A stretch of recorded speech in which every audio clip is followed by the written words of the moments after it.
Pendant plusieurs semaines, Laurent Blanc a fait la navette entre Naples et la France pour trouver un club. Au moment où il s'apprêtait à rester en Italie pour passer le plus clair de son temps sur le banc de touche, Nîmes est arrivé, tel Zorro, pour lui permettre de rejouer. Un véritable soulagement pour Laurent Blanc.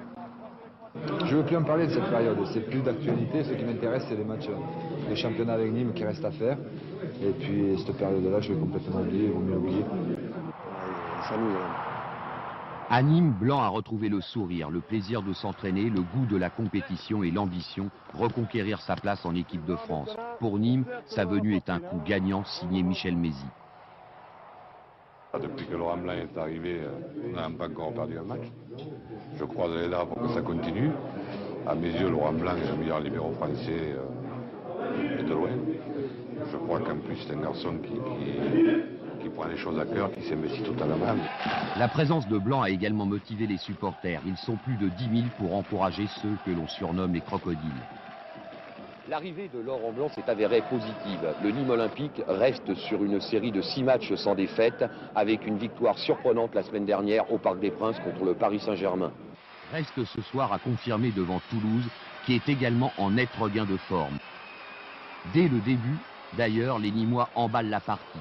Ça chauffe devant les buts de Casanova. Derrière, Laurent Blanc assure, il contrôle la situation. Sa présence rassure ses coéquipiers. Mais les Nîmois éprouvent des difficultés à prendre véritablement le match à leur compte. On n'arrive pas vraiment toujours à faire le jeu, on a un petit terrain, on a des équipes qui ne jouent pas vraiment toujours le jeu. On préfère jouer à l'extérieur. Enfin, il faudrait quand même qu'on puisse s'exprimer davantage, c'est vrai, à la maison et imposer notre football. Petit à petit, les Nîmois trouvent leur marque et inquiètent Toulouse avec notamment ce coup franc bien travaillé de Mazzucchetti que Casanova détourne. Les Toulousains serrent leur garde. Nîmes accentue sa pression avec Buffat et cette reprise de Verpruis qui échoue sur le poteau. Il faut pourtant attendre le tout début de la seconde mi-temps pour que la domination nîmoise soit récompensée. Le tir de Montjuic est repoussé, Buffat récupère et du droit trompe Casanova. Ce but n'est que justice pour les partenaires de Blanc. Mais au lieu de les décontracter, les Nîmois se crispent et la machine s'enraye.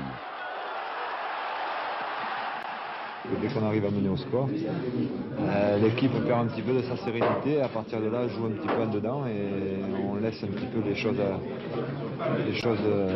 faire. Et puis bon, Toulouse prend alors la situation en main. 64e minute sur ce centre de Nemetchek, le jeune Bancarel réalise une bicyclette et offre l'égalisation à Toulouse.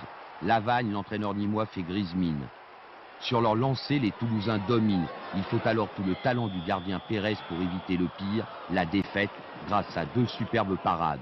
Résultat, Nîmes s'en sort bien.